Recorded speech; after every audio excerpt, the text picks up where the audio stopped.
What's up guys? I'm Jayperson. Welcome back to my YouTube channel. Ang video natin today guys ay mag-unboxing tayo. I-unbox natin guys yung first action camera natin na gagamitin natin soon sa ating motovlog. Ang i-unbox natin guys ay ang aking nabili na Awsec S60. Eto siya guys oh. Yan. Eto siya. Tingnan nyo guys, nakasil pa yan ha. Nakasil pa. Yan, hindi ko pa siya nabubuksan talaga. Ayan. So, ito guys, nabili ko to dito lang sa malapit sa office namin, dito sa Calamba. Nabili ko siya sa RBT. Dito sa may malapit sa terminal ng jeep, malapit sa JNT ba 'yon? Oo, tama. So yun guys, unbox na natin kung anong kasama nito. Selyado pa talaga siya guys oh.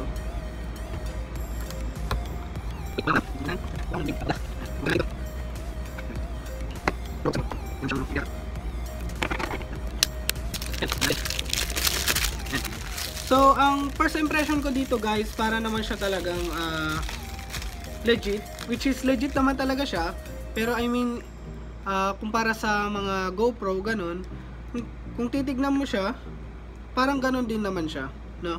Sa aesthetics, parang ganun na rin. Ewan ko, siguro magkakatalo na lang talaga dun sa quality ng video. So yan, nakasil pa. Nakasil.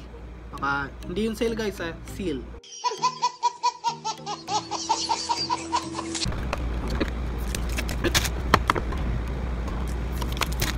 Dami naman nito. Excited na ako guys eh.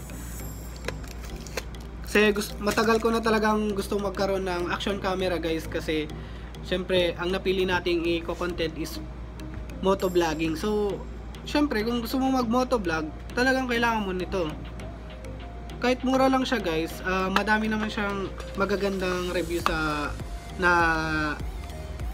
napakinggan ko sa YouTube, sa Facebook nila, sa Facebook page nila, na magagandang review. Tsaka may mga test din sila na ginawa eh, na mga video kung saan makikita mo ko talaga kung clear siya, which is sa presyo niya okay na rin para sa akin. Kesa sa mga mamahaling brand ka talaga, kung nag-umpisa ka pa lang naman, dito ka na muna. Mag-upgrade ka na lang guys pag may pera ka na talaga. So ayun guys, eto na. Hindi pang mahulog.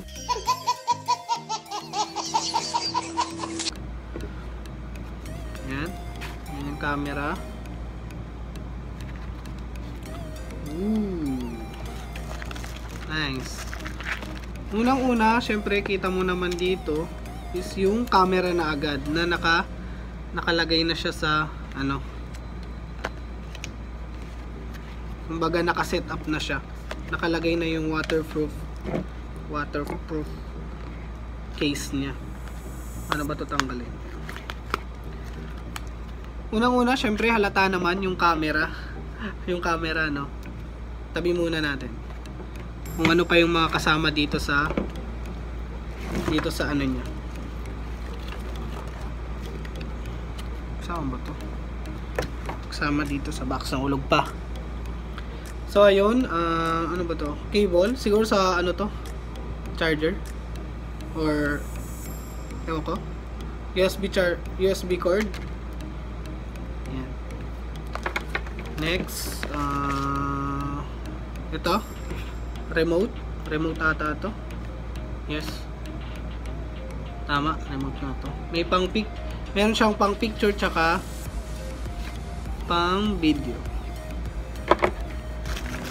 Next is to? I think the charger. Yes, charger. Next is ito yung external mic. External mic to. Ito siya guys. So meron na rin siyang external mic. Tapos another USB cable. Ewan ko kung para saan to. Yeah, USB cable. And next, dami accessories guys ha. Kompleto talaga siya. And then ito, ewan ko kung ano to. Parang bracket na siguro kakabit sa mga holder. Next is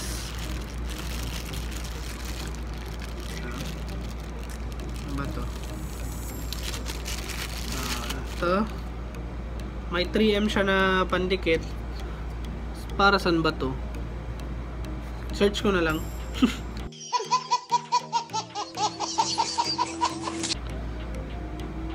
Next is another mount sa ano yata to, sa chin, kung ilalagay mo sa chin yung camera. Ayan, battery. Ano pa ba? Ito yung battery nya sa pang mount. Ewan ko kung ano to, para saan, kung para saan yan. Tapos meron pa, siguro ito yung sa mga grab bar, pag ilalagay mo siya sa grab bar, yung parang ganon na, yata. Dami guys ang accessories nya, kompleto talaga siya. And then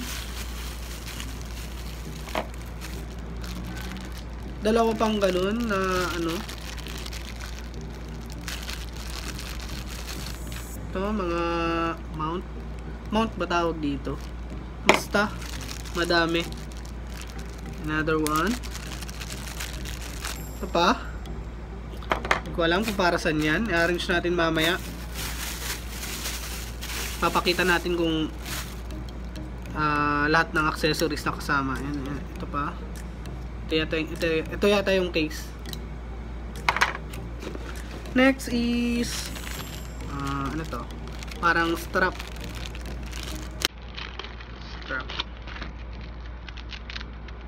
Para saan kaya to? Strap.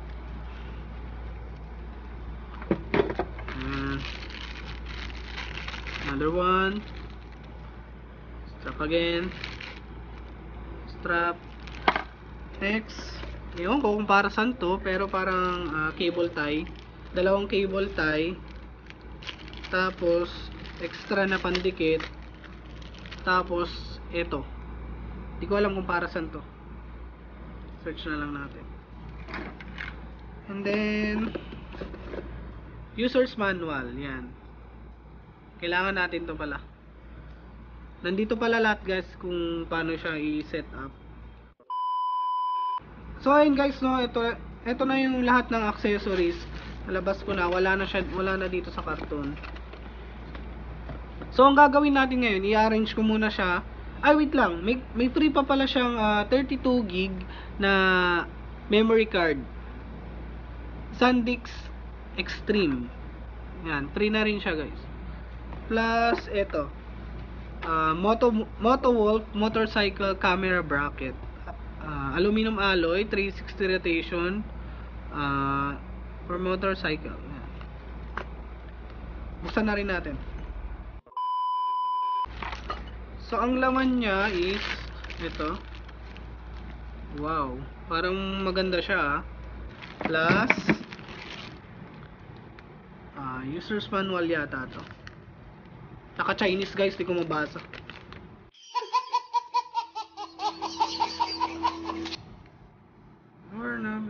Blah blah blah blah blah blah. Okay. And then yes, nuts and bolts. Pag siguro i-install na to. So that's pretty much it.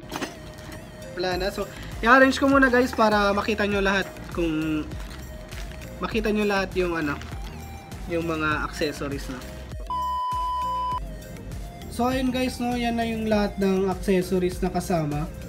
Yan. Ang dami guys, no. Di ko alam kung para saan lahat yan, pero along the way, malalaman na lang natin. So ayun guys, sobrang saya ko ngayon kasi finally nagkaroon na nga ako ng ng action camera na nagagamitin natin soon, no. So i-review natin to guys sa isang vlog. Gagawa ulit tayo ng isang vlog kasi ngayon maulan kasi ngayon maulan, hindi ko siya mare-review. So gagawa na lang natin ng ibang video yung review. Tsaka hindi ko pa kasi alam ikabit lahat itong mga accessories niya. So ayun guys, try natin siyang buksan kung try natin siyang buksan, titignan natin kung gumagana ba siya. So ayun, buksan. Yan, tanggalin muna natin to. Yan. And then naka-case pala siya. Di ko alam kung paano tanggalin.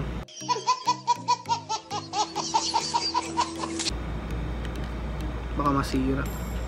One eternity later. Okay. So, ganun siya guys, oh. Sa mga baguhan na hindi alam buksan. So, ito siya. Ito. Gaganon mo siya. Magpa-pop up na yan. Meron siya parang dito sa likod. Kasi angat mo. So, babam! Doon na tayo mismo sa camera. Ayan. So, ito yung case niya. And then, nga, tama ako. So, meron pa siya ulit plastic dito. Tanggalin muna natin. Plus, dito. Sa screen. Ayan. And then dito, wag na lang natin muna tanggalin kasi hindi naman siya kailangan tanggalin talaga. So try natin buksan guys, no. Saan ba? Siguro dito sa okay. Hindi ko na binabasa yung manual, guys. Okay. Parang napanood ko na kasi to. Wait. Saan yung on and off niya? Saan na ba yung manual? Hindi ko alam paano buksan. Saan yung on and off? On and off button niya. One eternity later. On off mode. Sa mode siya, guys. Sa mode siya, guys, bubuksan. Long press. So ayun. Nilaw na. Okay. Clear siya, guys. Wow. Ilalagay ko muna, guys, yung yung memory card, then start nating mag-record ng konti.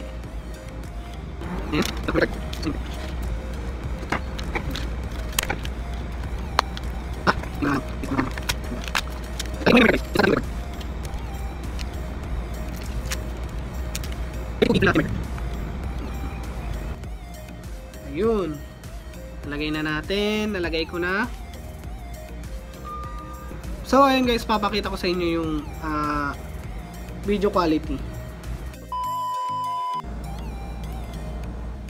Ayan guys, yung quality niya. Ayan, no? Malinaw. Malinaw siya, guys. Hindi lang masyadong napofocus. So ayun guys, no, malinaw. I'm satisfied sa resolution ng action camera na to. Excited na ako guys na itry to sa ating moto vlog. Ang maganda din kasi dito guys sa Ausec S60, touchscreen na rin siya, no? Touchscreen na siya. Tapos 4K resolution, 30 fps, kayang-kaya niya. And madali na lang mag-record guys. So ang settings dito guys, sa search muna ako at saka magre-research muna ako kung anong magandang resolution para talaga dito sa action camera nito. Pero as of now kasi yung default niya is 4K resolution, 30 fps. Siguro ito yung default niya. Ewan ko lang. Pero I think yun nga yung default niya. Pero kaya niya hanggang 4K resolution, 60 fps. Hindi ako maalam dito guys ha. So mga sinasabi ko lang is yung base lang sa alam ko talaga. So sobrang saya ko talaga ngayon, no, kasi finally nagkaroon na tayo ng action camera. And excited na talaga ako na gamitin ito. Pero hintayin muna natin yung license ko. So malapit na rin yan guys. So stay tuned lang sa ating YouTube channel. Gagawa ako ng content para doon sa ating pagkuha ng driver's license. So ayun, maraming salamat sa panonood guys, and salamat sa suporta sa mga nag-subscribe, and sa mga hindi pa nakapag-subscribe guys, subscribe naman kayo dyan para updated kayo sa aking mga susunod na video. Then see you on sa next vlog natin guys. Keep safe and healthy. God bless. Peace.